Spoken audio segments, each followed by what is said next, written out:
But it then turned out, like just, 3 weeks ago, this happened so many times before, that the intelligence community admits that there's no evidence whatsoever that he participated in any way, let alone ordered or requested or wanted Navalny's death. And we obviously have we're always told, like, we have everything in the Kremlin, like under this microscope of surveillance.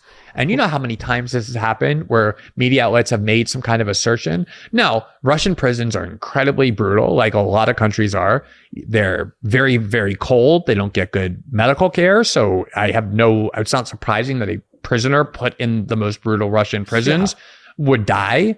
But that's a completely different claim than what they were saying, which was that Putin had ordered him killed.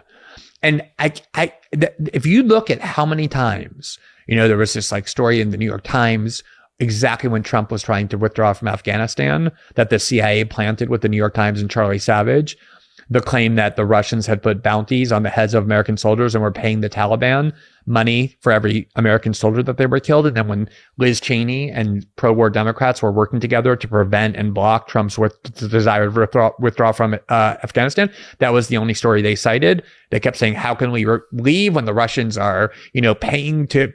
We're going to reward Russia. And then 3 months later or 2 months later, the intelligence community has very little confidence that even happened. That has been the story of Russiagate from the very beginning. I mean, every single claim that came out as part of Russiagate, I mean, they unleashed Robert Mueller for 18 months with the dream team of prosecutors, unlimited subpoena power, unlimited amounts of money. And he then submitted a report when he was done with his investigation that said we could not find evidence to establish what became the core conspiracy, the whole thing that initiated this scandal that drowned our politics for 3 years, which was that the Trump campaign colluded with the Kremlin to break into or hack into the emails of the DNC and John Podesta.